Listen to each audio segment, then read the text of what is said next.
Bonjour et bienvenue dans cette nouvelle vidéo. Aujourd'hui on parle d'Instagram, un réseau sur lequel on a pas mal de questions. Est-ce que je peux développer mon activité de coaching ou de thérapie sur Instagram? Comment je trouve des clients, etc. L'idée c'est de faire un petit aperçu général de ce qu'est Instagram, de comment Instagram fonctionne et de ce qu'il faut mettre en place si vous souhaitez le transformer en canal d'acquisition, c'est-à-dire utiliser Instagram pour trouver des clients.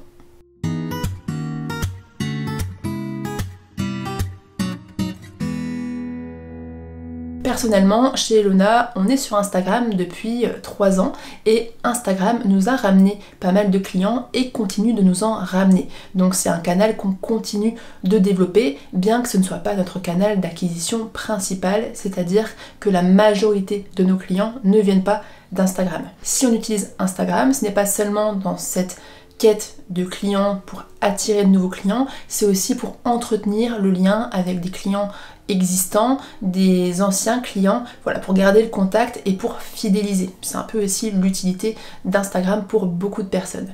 Maintenant, il faut savoir qu'on connaît aussi des coachs et des thérapeutes, souvent lancés depuis un certain temps, parce qu'on verra qu'Instagram, ça peut prendre du temps à se développer, surtout aujourd'hui, qui ne vivent plus que quasiment de leurs clients Instagram, c'est-à-dire que toute leur clientèle vient d'Instagram. Ce n'est pas forcément une bonne chose parce qu'on ne conseillera jamais de mettre tous ses œufs dans le même panier, mais c'est possible et pour certaines personnes ça marche. Alors qu'est-ce qu'il faut mettre en place pour trouver des clients sur Instagram? Je pense que pour répondre à cette question, il faut revenir sur 3 particularités d'Instagram en premier lieu pour vraiment comprendre comment la plateforme fonctionne et d'où elle vient. Instagram, il a été créé en 2010 et à la base c'était simplement une plateforme de partage de photos personnelles. Depuis, il y a TikTok qui est arrivé et aujourd'hui Instagram, pour rester compétitif, a développé la vidéo. Donc on est vraiment sur un réseau qui garde la photo mais qui est quand même plus tourné vers les vidéos très courtes, un petit peu comme sur TikTok si vous êtes familier avec TikTok. Deuxième point à savoir sur Instagram, c'est que à la base, encore une fois, c'était un réseau personnel, il n'y avait aucun business, aucune entreprise sur Instagram, il n'y avait aucune vision mercantile, il n'y avait pas de commerce sur Instagram. Aujourd'hui, toutes les marques y sont, quasiment toutes les entreprises quand c'est pertinent y sont, il y a beaucoup d'influenceurs, etc.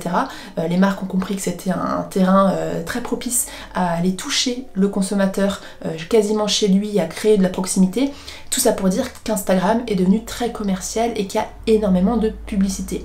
Aujourd'hui, un post sur 3 dans le fil d'actualité d'Instagram, c'est une publicité ou ça va être une recommandation, c'est-à-dire que c'est un contenu que vous ne suivez pas, que vous n'avez pas choisi de voir, mais qu'Instagram va vous recommander, à vous ensuite de vous abonner, de l'aimer ou pas.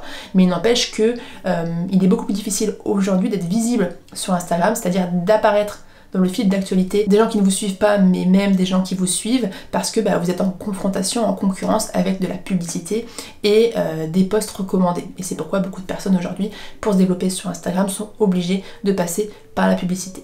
Donc ça c'était mon deuxième point pour bien comprendre Instagram. Et le troisième point, ça va être lié à l'algorithme, c'est-à-dire aux règles qui dictent l'ordre des contenus. C'est-à-dire pourquoi votre post ou ce post-ci sera montré chronologiquement parlant avant un autre post et pourquoi il va vous montrer tel ou tel contenu plutôt qu'un autre, etc. Dans votre fil d'actualité. Donc quels sont les contenus les plus visibles et pourquoi? Et bien ces règles elles sont inconnues, c'est-à-dire qu'il n'y a que Instagram, vraiment le cœur d'Instagram qui est au courant, et encore on n'en est même pas sûr, et elles évoluent tout le temps. Ce qui veut dire que toutes les hypothèses, en fait tous les conseils que vous trouvez sur Instagram ne sont que des hypothèses ou en tout cas des observations générales, alors souvent valables puisque effectivement c'est vraiment ce qui se passe, mais il n'empêche que c'est pas toujours très précis, on n'est jamais vraiment très sûr. Tout ce qu'on sait, et on aura l'occasion d'en reparler, c'est que Instagram va se baser sur vos interactions pour savoir quel contenu vous proposez en premier, les posts que vous aimez, le temps que vous passez sur un post, les posts que vous partagez en message privé par exemple, ça c'est assez récent, voilà, les posts que vous commentez, etc. Et bien sur ces critères-ci, il va essayer de comprendre ce que vous aimez pour vous proposer des choses ensuite similaires. Maintenant qu'on a parcouru un petit peu les bases d'Instagram, il y a, on va dire, 3 points essentiels pour communiquer sur Instagram de façon professionnelle et pour en faire un outil de promotion.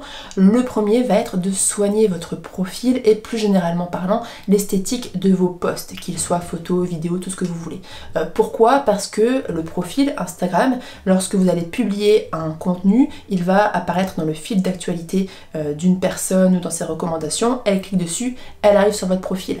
Si le profil ne l'intéresse pas, ne lui plaît pas, elle va repartir tout aussi vite. Vous, votre objectif, c'est que la personne, elle s'abonne et donc qu'elle apprécie votre profil. Soit parce qu'elle se sent directement concernée, elle dit « Ah oui, ça va m'intéresser », soit parce que c'est joli, parce que ça lui plaît visuellement parlant, parce qu'elle regarde les autres posts que vous avez fait et ils lui plaisent, donc elle se dit « Bah ça peut m'intéresser, je m'abonne ». Et puis ensuite, elle verra, normalement, là c'est toujours une question d'algorithme, elle verra vos posts dans son fil d'actualité. Donc peaufiner votre profil, ça veut dire avoir une photo professionnelle, ça veut dire avoir une petite biographie, donc une petite description, c'est assez court, on n'a pas beaucoup de place, mais qui explique qui vous êtes, ce que vous faites, pour qui. Là, c'est toute l'importance du positionnement dont on ne parle jamais assez. Je vous remets la vidéo en barre d'infos si vous ne savez pas ce qu'est le positionnement et en quoi il est important. Mais en gros, c'est ce qu'on va essayer de mettre dans la biographie Instagram.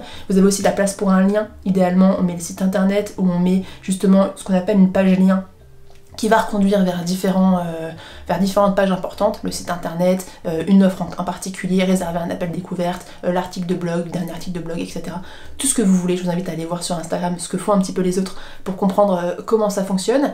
Et puis c'est vraiment ensuite les posts qu'on va voir dans l'aperçu qui vont donner un aperçu justement de ce que vous postez et donc si oui ou non ça m'intéresse. Et c'est là aussi où est important l'identité visuelle, c'est-à-dire que non seulement avoir des posts esthétiquement jolis, ou en tout cas au moins identifiables, c'est-à-dire avec vos propres couleurs, avec vos propres polices, avec votre propre style, et cela de façon harmonieuse et régulière, c'est-à-dire toujours utiliser le même style, ça va non seulement vous permettre d'avoir un profil qui est attractif lorsque la personne elle arrive sur votre compte, mais ça va aussi permettre aux gens qui vous suivent de vous identifier très vite. C'est-à-dire que lorsqu'on est sur Instagram, la plupart des gens, ça va très très vite. On scrolle très rapidement, on voit à peine ce qu'on consomme, et donc pour qu'un contenu nous sorte un petit peu du lot, il faut qu'il soit identifiable et reconnaissable. L'objectif avec votre identité visuelle, avec l'esthétique de vos posts, ça va être de faire en sorte que lorsqu'on voit votre post, tout de suite, sans avoir à regarder qui a publié, la personne va savoir que c'est vous et au fil du temps, elle va voir tous vos contenus, etc. et toujours les associer directement à vous. C'est ce que vous souhaitez, c'est que tous vos contenus soient le plus visible possible et directement associés à votre activité. Et ça passe notamment par les contenus que vous avez publiés, on en reparle juste après, mais aussi par l'esthétique générale parce que le visuel c'est la première chose qu'on voit et c'est la première chose qui va capter l'attention. Donc ça c'est le premier point, soignez votre profil Instagram et ayez une identité visuelle harmonieuse dans tous vos posts et une identité visuelle professionnelle. Si le graphisme c'est pas du tout votre truc, faites-vous peut-être accompagner pour avoir des templates, donc des modèles de posts à reprendre. Nous c'est ce qu'on fait pour certains de nos clients pour avoir une bonne base et ensuite vous décliner. Ça n'a pas besoin d'être hyper compliqué, ça n'a pas besoin d'être très graphique, illustration, etc. Ça peut être très très simple. Canva gratuitement peut vous proposer peut vous aider à créer vos posts, c'est fait pour ça. Donc voilà, faut pas se faire toute une montagne, c'est pas forcément très compliqué, mais il faut juste le penser en amont pour essayer de construire une identité visuelle qui soit durable, pertinente et esthétiquement plaisante. Deuxième point essentiel pour bien utiliser Instagram, ça va être tout ce qui est fréquence, régularité. Ce sont des clés essentielles sur la plateforme, c'est-à-dire que si vous n'êtes pas régulier ou que vous ne postez pas assez fréquemment, eh bien vous allez être pénalisé par Instagram. Vos contenus seront beaucoup moins visibles que ceux de quelqu'un qui poste plus régulièrement et plus fréquemment. C'est pourquoi Instagram c'est une stratégie, c'est un choix de communication qui doit être un choix réfléchi et un choix long terme. Si vous allez sur Instagram et que vous postez pendant 2 mois et après disparaissez, ça ne sert à rien. Si vous n'arrivez pas à tenir le rythme parce que vous vous engagez dans un rythme trop élevé ou que vous n'arrivez pas à inclure vraiment la partie création de contenu Instagram dans votre emploi du temps pour la travailler sérieusement comme n'importe quelle autre activité ou tâche de votre développement, eh bien ça ne fonctionnera pas non plus. Si vous souhaitez développer Instagram comme étant un outil pour trouver des clients, il faut vraiment vous dire que vous allez travailler sur Instagram régulièrement et sérieusement et pas seulement quand vous avez le temps ou quand vous avez envie. Et au-delà de cette idée de régularité et de fréquence, ce qui va vraiment intéresser Instagram, c'est l'engagement et les interactions que vous allez créer. Si vos posts font réagir, et quand je dis réagir, ça peut être un like, ça peut être un commentaire, ça peut être un partage en story, ça peut être un partage en message privé, plus vos posts font réagir, que ce soit des posts photos, vidéos, des stories, etc., plus ça va envoyer un signal positif à Instagram, et plus il y a de chances qu'ensuite ils mettent vos contenus plus visibles, donc plus votre visibilité va augmenter. C'est pourquoi sur Instagram et plus généralement sur les réseaux sociaux, on va essayer d'encourager au maximum l'interaction. Et ça c'est important pour vous parce qu'il y a des contenus, il y a des questions à poser peut-être, il y a des types de formats à privilégier pour essayer d'obtenir le plus de réactions possible des gens qui vous suivent. L'idée derrière ça, elle est toute simple, c'est que Instagram reste un réseau social, ils sont là pour créer de l'échange, ils veulent que les gens restent sur la plateforme, qu'ils y passent du temps, qu'ils créent des liens, etc. Donc c'est ce qu'ils vont pousser, encourager et mettre en avant. Donc si on récapitule, premier point, soignez votre profil et vos posts esthétiquement parlant. Deuxième point, ça va être de publier fréquemment, régulièrement et de créer de l'interaction aussi fréquemment et régulièrement. Et puis troisième point, ça va être cette fois-ci de s'intéresser au contenu, c'est-à-dire ok, on fait tout ça, mais concrètement, qu'est-ce que je publie, de quoi je parle? Eh bien, on va s'intéresser au contenu à la fois dans son fond et à la fois dans sa forme. Dans son fond, c'est-à-dire avoir une stratégie de contenu. Effectivement, si vous publiez sur Instagram, c'est parce que vous souhaitez attirer une certaine clientèle, vous souhaitez être reconnu dans un certain domaine, devenir expert ou bâtir une réputation sur une problématique ou sur un segment de la population particulier. Pour faire ça, il va falloir que vous créez du contenu autour de cette problématique. Ce qu'on vous invite à faire dans cette stratégie de contenu, c'est au moins de définir ce qu'on appelle une ligne éditoriale, c'est-à-dire quelles sont les thématiques que vous allez traiter, les sous-thématiques qui en dépendent, et puis quels sont peut-être les sujets au contraire que vous n'allez pas traiter, sur quel sujet vous avez envie de vous exprimer. Parce que si vous parlez de tout et de rien, vous ne serez pas identifiable, on ne comprendra pas ce que vous faites, qui vous êtes, pourquoi on devrait vous suivre, pourquoi on devrait vous faire appel à vous. L'idée c'est de se positionner toujours en choisissant un segment, en choisissant une sorte de spécialisation, ou en tout cas en étant reconnu, soit pour une problématique, soit pour une expertise, soit pour un trait de personnalité, hein, même peut-être une approche, mais faire en sorte que vraiment tous vos contenus aient un facteur commun et un cœur commun qui vous permet d'être identifié, d'être reconnu dans votre domaine comme un expert sur une problématique précise. Ça c'est vraiment essentiel de définir votre ligne éditoriale. Donc là on est sur le fond, de quoi je parle. Et puis sur la forme, ce qui est aussi très important, ça va être de varier les types de contenus, les types de formats. Les types de formats, ça veut dire que sur Instagram, on l'a dit, vous avez des photos. Vous avez aussi des vidéos, vous avez aussi des stories. Il faut savoir qu'il y a des gens qui se connectent sur Instagram qui aujourd'hui, parce que justement il y a beaucoup de pubs et parce que les stories se sont beaucoup développées, ne regardent plus que les stories. Donc on conseille souvent d'être très actif dans les stories, idéalement quotidiennement, au moins plusieurs fois par semaine, même si par contre en post on peut poster une fois par semaine, 2 fois par semaine. Certains vous diront 3, soyons réalistes. Déjà une fois par semaine, je pense que ça peut être pas mal si vous arrivez par ailleurs à être actif sur les stories.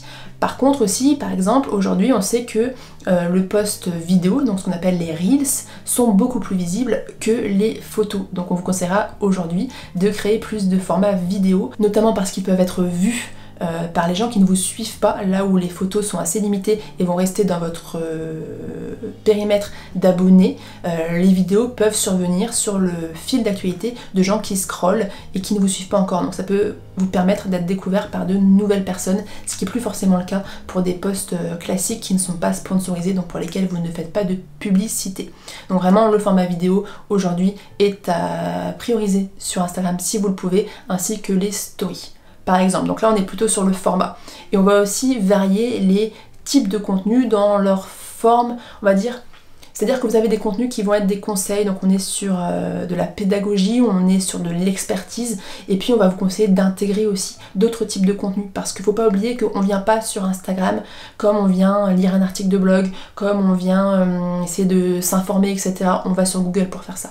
On va sur Instagram aussi pour se divertir. Je le disais, pour créer du lien, c'est social, et donc on va effectivement avoir des contenus un peu experts, des contenus conseils, mais on va aussi avoir des contenus plus personnels qui ont pour objectif d'inspirer confiance, de montrer qui vous êtes, de vous rendre accessible, d'aider les personnes à cerner votre personnalité, à créer encore une fois du lien.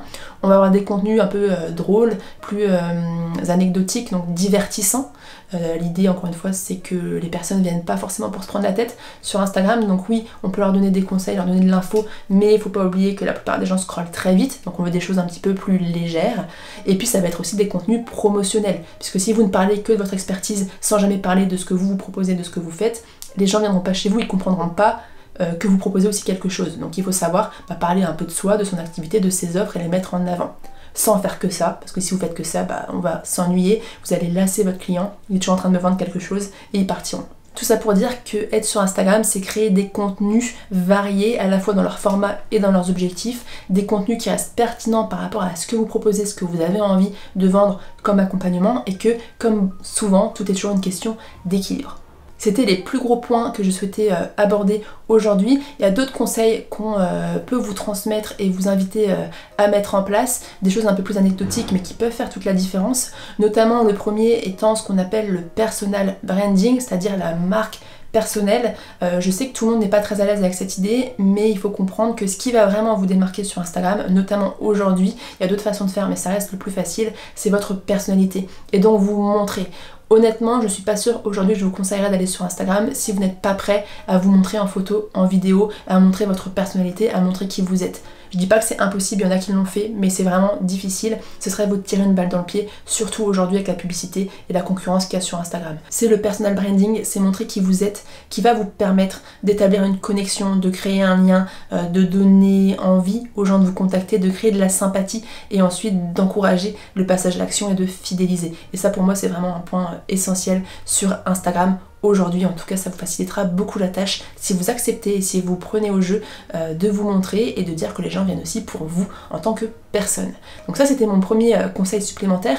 Autre conseil, ça va être l'organisation. Je l'ai dit, sur Instagram, il faut être régulier. Pour se développer sur Instagram, ça prend du temps, ça se fait pas en un mois, donc il faut être prêt à publier régulièrement et à incorporer une routine de travail Instagram dans votre quotidien, ou en tout cas dans votre semaine ou dans votre mois. Il y a plusieurs façons de travailler. Je vous invite déjà à avoir un planning éditorial. Je vous mettrai une vidéo dans la barre de description dans laquelle je rentre un peu plus en détail sur le planning éditorial et je fais un petit tutoriel pour le créer sur Notion. En tout cas, l'idée c'est d'avoir une vision globale de vos contenus, de savoir ce que vous allez publier bientôt, de savoir ce que vous avez publié avant, pour pouvoir retrouver l'historique, pour savoir un petit peu si vos contenus sont équilibrés, de quoi vous avez parlé, etc., de quoi vous n'avez pas encore parlé, ce genre de choses. Et puis pour vous permettre de savoir où vous en êtes, ça a un premier outil indispensable en termes d'organisation. Et puis en tout cas, ensuite, c'est une question de mise en place de bonnes habitudes, de chronométrer ou en tout cas de limiter le temps que vous passez sur chaque post parce que sinon c'est trop chronophage. Voilà, de trouver vos marques. Il y a plein de petites techniques à mettre en place, mais ça, il faut y penser en amont. Troisième conseil un petit peu bonus pour être plus visible sur Instagram et pour faire grossir votre nombre d'abonnés. Alors vous pouvez faire de la publicité. Je rentrerai pas en détail là-dessus parce que ça pourrait être l'objet d'une vidéo à part entière. Et puis il faut avoir le budget et puis il faut s'y connaître un minimum. Mais vous pouvez aussi faire ce qu'on appelle des collaborations, des partenariats, c'est-à-dire que pour grandir sur Instagram, le plus facile, c'est que quelqu'un d'autre de plus gros que vous parle de vous. Comme ça, il vous apporte des abonnés. Ça marche un petit peu au gagnant-gagnant, il faut que cette personne ait aussi quelque chose à en tirer. Vous avez des gens qui le font de façon très généreuse, gratuitement, sans rien demander en retour, mais vous avez aussi des personnes qui vont espérer gagner quelque chose en retour. À vous d'établir un petit peu les bons contacts, mais c'est de chercher des gens qui, dans leur nombre d'abonnés, ont des personnes qui pourraient être intéressées par ce que vous créez et leur proposer un partenariat, une collaboration. Ça peut être quelque chose de long terme, c'est-à-dire une collaboration sur la durée. Ça peut être aussi juste un post, une vidéo ensemble, ce que vous voulez, voir un petit peu selon ce que vous faites et pour essayer de mutualiser un petit peu vos audiences et que cette personne puisse vous apporter des abonnés et souvent inversement, même si c'est pas beaucoup au début, vous pouvez aussi apporter de la visibilité à cette personne. Donc ça c'est aussi un point à avoir en tête.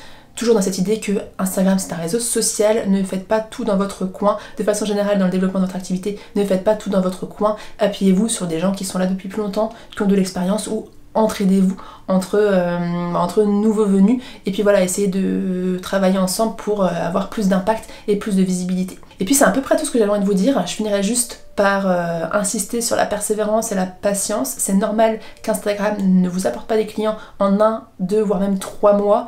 Ce sont des stratégies à mettre en place sur la durée. Il faut gagner en visibilité, il faut que vous preniez vos marques, il faut que vous trouviez votre style, que les gens aussi comprennent qui vous êtes, ce que vous faites, et ça peut prendre un petit peu de temps. Donc Instagram c'est une stratégie long terme qui doit venir en complément d'actions, de démarchage, de prospection, de communication à un résultat beaucoup plus immédiat parce que vous ne pouvez pas vous appuyer communiquer, notamment au départ, que sur Instagram pour trouver des clients, ça ne suffira pas, ça ne fonctionnera pas. Voyez aussi Instagram comme un moyen de créer une vitrine, de créer un lien et de créer une communauté autour de votre activité. Nous, c'est aussi comme ça qu'on utilise Instagram, on est contente de l'avoir aujourd'hui, au-delà du fait que ça nous apporte des clients, c'est aussi et surtout un moyen de rester en contact, d'échanger, que ce soit avec des clients potentiels, que ce soit avec des clients passés, mais aussi avec des partenaires, avec des connaissances, et des personnes qu'on a rencontrées sur la plateforme, parce qu'encore une fois, c'est un réseau vraiment social et vous allez aussi pouvoir faire de belles rencontres sur Instagram. Si cette vidéo vous a plu et vous a été utile, je vous invite à laisser un commentaire pour nous le faire savoir. Je vous invite aussi à vous abonner à la chaîne si ce n'est pas encore fait. Et si vous ressentez le besoin d'être accompagné sur la question Instagram, si vous avez envie qu'on vous aide aussi à établir une stratégie de contenu, à savoir de quoi parler, à peaufiner, soigner votre profil, à créer des exemples de posts, etc., n'hésitez pas à nous contacter et à réserver un appel découverte gratuit avec Colline. On pourra vous proposer un accompagnement personnalisé, que ce soit en coaching, que ce soit en création de contenu, etc. En tout cas pour répondre au mieux à vos problématiques et à vos besoins. Autrement, je vous invite déjà à nous suivre sur notre compte Instagram, Agence Selona, où vous retrouverez plutôt Colline. Et moi je vous dis à très vite pour une prochaine vidéo.